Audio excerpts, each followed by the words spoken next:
San José de Cupertino. Presbítero. 1603 a 1664. Patrono de los estudiantes, aviadores. 18 de septiembre.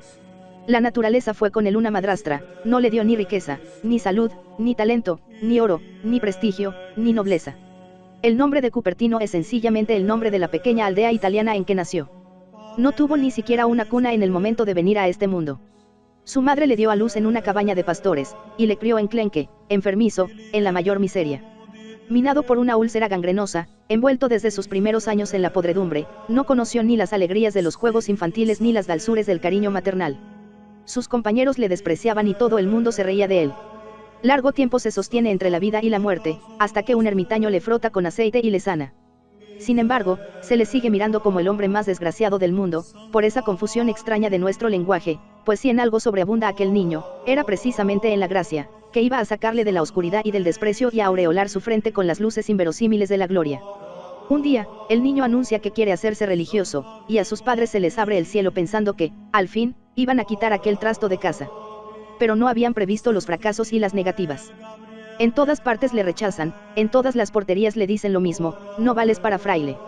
En la orden de los franciscanos tiene 2 tíos, que pueden favorecerle, pues bien, lo mismo que los demás, los franciscanos le cierran la puerta. Es incapaz de sostener decorosamente un interrogatorio, incapaz de hablar sin decir tonterías, incapaz de coger una cosa en las manos sin tirarla. Entra en un noviciado y vuelve a salir, y todo en su vida son repulsas y decepciones. Ya se acerca a los 20 años, cuando en un convento de capuchinos, juzgando que podrá servir para algo en calidad de hermano lego, le admiten. No tardaron en arrepentirse de su generosidad. A la incapacidad natural del novicio se juntaba su preocupación sobrenatural para hacerle más inútil. No hubo nadie capaz de comprenderle, nadie que llegase a sospechar que había algo extraordinario en aquel muchacho. Solo averiguaron una cosa, que era inmensamente idiota, ridículo y distraído. Para aprender a llenar de agua las jarras del refectorio, tardó más de un mes, no llegaba a distinguir el pan blanco del pan negro, y en medio de sus tareas refectoriles, regaba de sopas el suelo, volcaba las jarras y rompía los platos. En castigo, José debía andar con los cascos pendientes de la túnica. Nadie pensó que aquellos destrozos podrían ser efectos del éxtasis, que aquellas distracciones tenían todo el aspecto de abstracciones sobrenaturales, que lo ridículo de aquella vida era sencillamente prodigioso. Y juzgándole tan inútil para la vida espiritual como para la material, le arrojaron de casa. Más tarde confesó el novicio que, al quitarle la túnica, sintió el mismo dolor que si le arrancasen la piel. Salió del convento medio desnudo. Los buenos capuchinos debían de estar de mal año, y, por otra parte, pensarían que hartos desperfectos había hecho el joven en la comunidad, para que encima le diesen un traje nuevo. El hecho es que José se alejó sin sombrero, sin medias y sin zapatos. Tal debía ser su facha, que unos perros salieron de un establo, se le echaron encima y acabaron de destrozar sus harapos. Después, unos pastores, tomándole por un ladrón, arremetieron contra él, y para colmo de males, cuando los pastores le dejaron, un caballero cayó sobre él, espada en mano, juzgándole un espía. Después de muchas aventuras, tímido, agotado, famélico, llegó a la casa paterna, pero la acogida de su madre fue aún peor que la de los pastores y los lebreles. Cuando te han arrojado de una casa santa, le dijo, algo habrás hecho. Ahora solo te queda la cárcel, el destierro o morirte de hambre. Insultado y rechazado, el joven se echa a peregrinar, y con una paciencia inalterable, investiga la voluntad de Dios con respecto a él. Al mismo tiempo hace nuevas diligencias para entrar religioso, y al fin consigue, sin duda por influencia de sus tíos, que le admitan los franciscanos conventuales de Santa María de la Grotella para cuidar la muía del convento. Más perspicaces que los capuchinos, los franciscanos se percatan de que no todo es necedad en el nuevo postulante. De cuando en cuando por su frente pasan ráfagas de iluminación, que florecen en sentencias admirables. Los superiores le sacan de la cuadra y le ponen libros en las manos. Muy poco es lo que pueden conseguir de él, su ciencia pertenece a otro orden muy distinto, y su verdadero libro es la contemplación. Resulta imposible meter en su mollera el más pequeño de los evangelios dominicales, y, sin embargo, a veces dice cosas bellas sobre Dios. Se empeñan en hacerle sacerdote.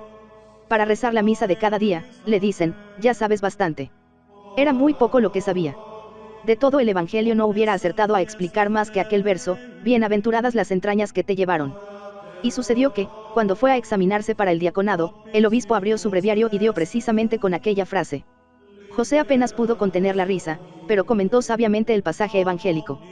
Unos meses más tarde hubo de sufrir otro examen antes de ordenarse sacerdote. Con él se hallaban en el palacio episcopal otros muchos clérigos, todos iban respondiendo brillantemente, cuando, en el momento de llegarle la vez a José, el obispo se cansó de examinar y los aprobó a todos en masa. Era esto en 1628. A pesar de todas sus incapacidades, Cupertino fue ordenado sacerdote. Un júbilo interior estremecía todo su ser. ¡Qué honor, qué grandeza, qué felicidad poder tener todos los días en sus manos al Dios de sus amores! Entonces fue cuando quedó envuelto en una miseria mucho más terrible que cuantas había sufrido en toda su juventud azarosa. A los íntimos consuelos que desde niño le sostenían, sucedió una acidez sombría, a la santa despreocupación de otros tiempos, las más violentas tentaciones. Me quejaba mucho a Dios de Dios, decía más tarde, yo lo había dejado todo por él, y él, en vez de consolarme, me abandonaba a una angustia mortal. Un día, mientras yo gemía sumergido en mi dolor, solo de pensarlo me siento morir, un religioso llamó a la puerta de mi celda. No contesté, pero él entró y me dijo, Fray José, ¿qué os pasa? Aquí estoy para serviros. Tomad esta túnica, pues he pensado que no teníais. Y, efectivamente, mi túnica se me caía a pedazos. Inmediatamente me puse la que me tendía el desconocido, y en el mismo instante desapareció toda mi desesperación. Nunca he logrado saber quién fue el que me trajo aquella túnica milagrosa. Todo en la vida de San José de Cupertino tiene este carácter mágico y novelesco. Y, sin embargo, es difícil encontrar en la historia hechos mejor averiguados. Lo prodigioso empezó a revelarle de tal modo, que sus compatriotas tenían los ojos fijos en él.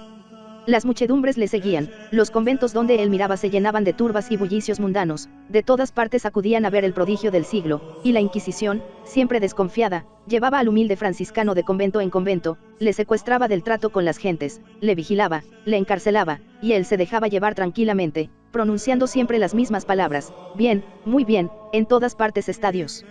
Y dondequiera que llegaba, le seguían las multitudes, le espiaban y hasta levantaban la techumbre de su celda para sorprender los efectos maravillosos de su contemplación. Todo eran interrogatorios, pruebas y sutilezas, pero el pobre fraile sin instrucción, sin habilidad, sin inteligencia, respondía siempre con el aplomo de un catedrático. La Virgen de la Grotella le ayudaba, y en su agradecimiento, Fray José se pasaba delante de su estatua las horas muertas mirándola sin pestañear. Él sabía muy bien que era el mismo de siempre, por eso no se llamaba Fray José, sino Fray Asno.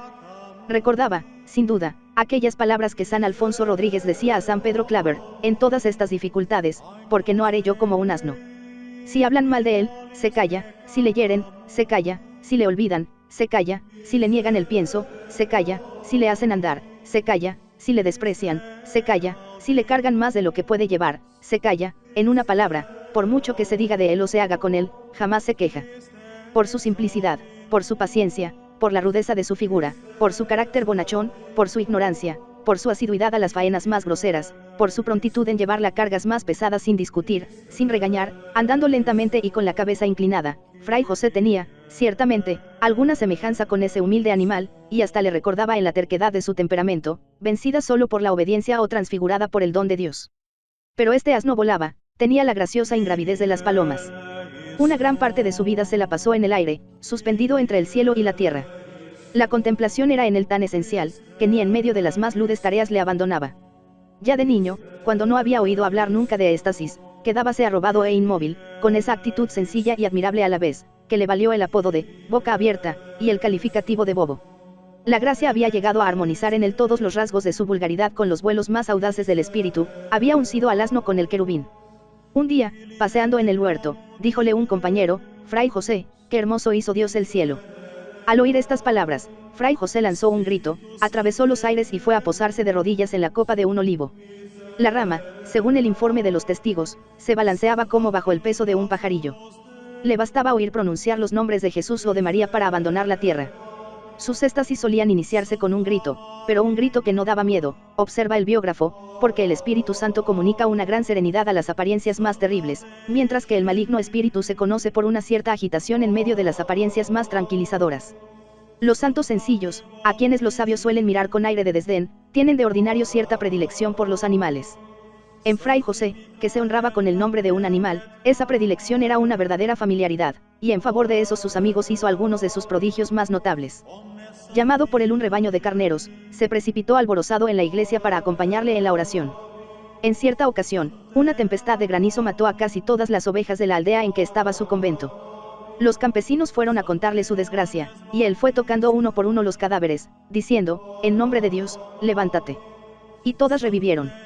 Pero una de ellas cayó otra vez en tierra. Entonces Fray José, con voz casi irritada, gritó, levántate y permanece viva. Y así fue. Bella es también la historia de aquel pájaro que el santo prometió a unas religiosas para que las enseñase a cantar. Cada día, a la hora de los oficios, aparecía en la ventana del coro, acompañando con sus trinos el canto de las monjas. De pronto, dejó de cantar, y las monjas se quejaron de ello a José. El pájaro tiene razón, contestó este, ¿por qué le insultasteis? Las monjas empezaron a sincerarse, pero se averiguó que una de ellas había hecho por espantar al animal. No obstante, José aseguró que el pájaro volvería, y volvió. Seguramente había olvidado o perdonado la ofensa. Y ya no se colocó en la ventana, sino entre el coro mismo de las monjas. Pero una de ellas le ató a las patas un cascabel, y en castigo, el ave desapareció de nuevo. Yo os había dado un músico, dijo el santo a las religiosas, y vosotras habéis hecho mal en querer hacer de él un campanero. Ahora se ha ido a velar sobre el sepulcro de Jesucristo, pero no temáis, volverá. Y volvió y siguió cantando año tras año, hasta que desapareció definitivamente. Fue cuando murió el taumaturgo. José y su pájaro volaron juntos al cielo, si es que el ave misteriosa no era su mismo corazón.